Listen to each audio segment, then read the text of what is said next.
My name is LaChapelle, and I am the mayor of Easthampton. We have a special field trip today. We are on Easthampton's police boat, or Easthampton's Marine Unit. This is a new acquisition, and our police force works with several statewide partners on the Connecticut River and surrounding bodies of water. The field training officer for our Marine Unit is with me today, Officer Pouska.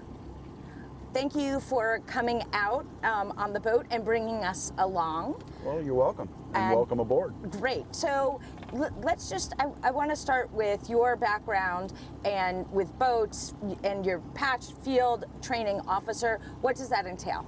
Sure. So I was chosen amongst my supervisors to be a field training officer within my department, which means that any new personnel that would arrive to Easthampton and get hired, whether part-time or full-time, I'm responsible, along with a handful of other officers, to make sure that they're adequately trained before they're released on their own. Okay, great. So every member of the force then has some level of training on the boat?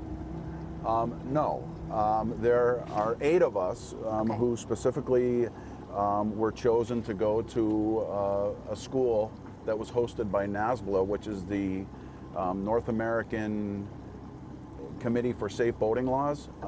They host a number of marine-based schooling. In the first school we attended was a basic crewman school. Okay. So that was a week long. It was held here in Easthampton. Actually, it was in Northampton at the Oxbow Marina. Okay. And a host of instructors showed up and took us through the fundamentals of safe boating. Great. From navigation to boat operation to chart plotting, water survival, man overboard drills, things like that. And so people are trained up, and then who do you work with as a member of the Easthampton Police Department with operations on the water? Do you have partners? Yes, we do. So approximately 3 years ago, we created a Connecticut River Task Force. Okay. What was a joint venture that was spearheaded by Easthampton and the environmental police. Okay. So we reached out to our partners that had property along the Connecticut River and formed this task force, and certain officers from certain departments such as Northampton, Hadley, Holyoke, Chicopee, Hatfield, and South Hadley have all sent officers to that crewman school to supplement manpower to now our vessel and to also the state, or to the environmental police. And also, I mean, the level of traffic on our section of the river, you know, going down to Holyoke and then north, seems to just increase every year. I mean, the number of boats and trailers that are parking on Route 5, it's amazing until the state cordoned it off. Do you see that actual more traffic on the river? There's an extreme increase in traffic on the river, and it seems like yearly more people are buying jet skis and personal watercraft along with boats.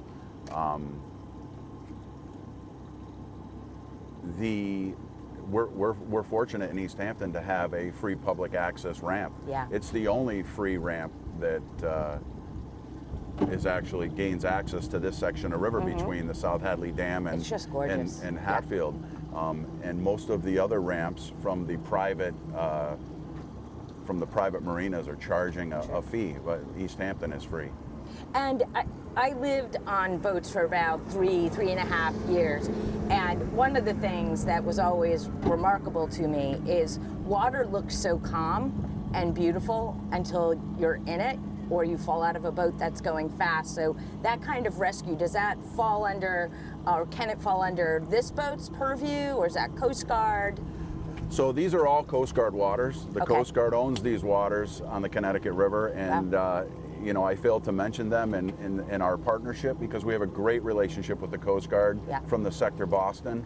and they frequently send Coast Guard personnel down to board our vessel or the environmental's vessel, and to go out and have safe weekends, hopefully. So, and every so often they bring their own boat, and we'll launch here on the river and do patrols over the weekend. So can this, I mean, we met you at the Oxbow Marina and launched from that marina. Can this boat travel? Absolutely. Absolutely. We have a trailer, and we can put it on a trailer and attach it to a pickup truck and travel with it wherever. There's probably no waters from here to the ocean that this boat can't handle. Wow. It's a very, very unique vessel, and we're very fortunate to have it. Where did the boat come from? So the boat came from a lot of research, basically, and it came from a government program called the GSA, which is a program that surpluses government equipment to state, local, or other federal agencies once they're done with it. Okay. So after a entailed application process, the Easthampton Police Department joined the GSA, and were provided with passwords and things to get on the GSA Access website, which will showcase all the boats that are for sale within the government, the federal government. Right. So we ended up getting very lucky with this boat, very lucky, and I say that because you might find a boat from a freshwater source that's used by the Coast Guard, then again you may find a boat from a saltwater source. And saltwater environment is very harsh and is very rough on boats. We were very fortunate to find this boat in Cleveland, Ohio, from the Coast Guard Station Cleveland. And they provide on this website a contact person who is a member of the Coast Guard, who knows the most about the boat when it goes on the auction block. So I contacted him. His name was John Curtis from Cleveland, and he was so helpful. I mean, the Coast Guard has impeccable records when it comes to general maintenance. So we found this boat, which is a it's a 25-foot safe boat. It's made by Safe Boat International. It came with both motors, a trailer, most of the lighting that's already on it. And it was in extremely, extremely good condition. It was, we're totally satisfied with it. The funds for the boat was provided by drug forfeiture money from years of doing large-scale drug cases where money is forfeited to our police department. And if it's my understanding, that drug money, the forfeiture money, can't be used for any item or items or salary that's already in the police budget or city budget. Correct. It has to be new things that you're interested in. We use the same money to get Gino, our canine unit. Correct. Excellent. Okay. Now, why the boat? Like, I don't think people would automatically think that Easthampton needs a boat, or why the task force? Sure. So Easthampton actually owns a very small portion of the Connecticut River. It sits on a very small portion that would be considered Easthampton waters. However, the river as a whole, throughout this whole region, is becoming very crowded with boats. And because of the manpower issues that the environmental police have, they didn't have the manpower to put patrols out every weekend. So things were getting out of hand on the river. There were a couple of years where we had fatalities, boating-related fatalities, back-to-back years. And there was a lot of enforcement that needed to be done. And the public's outcry, just from the boat ramp perspective, was huge. Just going down to the boat ramp and being visible and making sure that things are orderly there, people really appreciated that. And then once we ended up getting our own platform and we're able to go out and start enforcing some of the waterway laws, it's just overwhelming support from the boating community.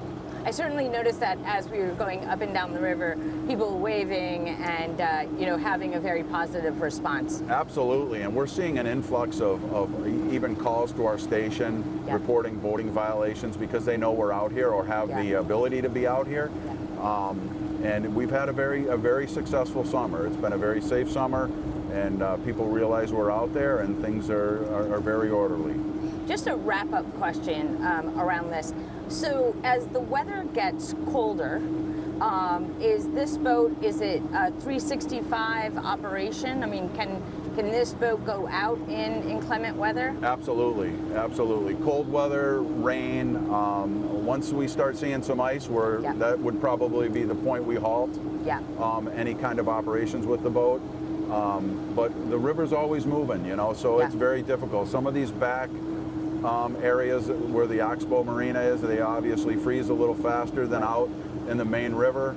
And, a lot is dependent upon how the water level is, because if we get a lot of rains and the waters rise, we have to make some decisions because we may not fit underneath the railroad bridge because our boat is so tall. Right. So as the water rises, we got to be aware of how much clearance we have. So we may end up, say, pulling the boat out of the water, leaving it on the trailer, and then maybe using the ramp at Route 5 if we needed to put it back in the water. Understood. Or on the other side, I shouldn't say Route 5, but on the other side, say at Sportsman's Marina or somewhere down the road where we could access the river.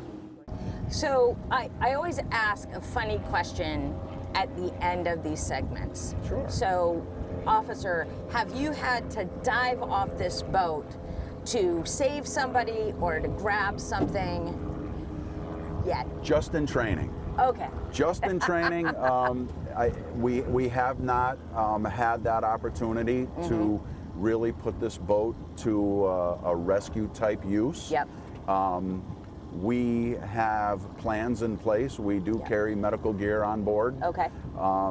So we're ready to do that if we need to. Yeah.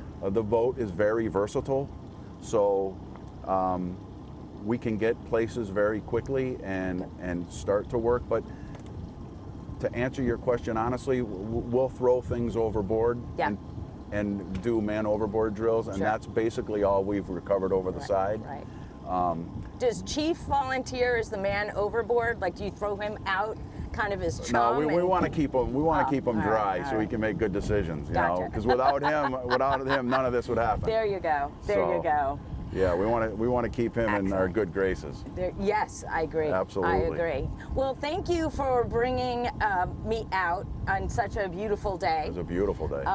And I would encourage those who take advantage of our riverways and waterways to be very careful, use the safety equipment, and be mindful of other folks using our beautiful river. That said, we have a heat wave coming, so I would ask everyone to stay cool, stay inside, lots of water for both you and your pets. And I am signing off from Easthampton Marine Unit 1. Take care.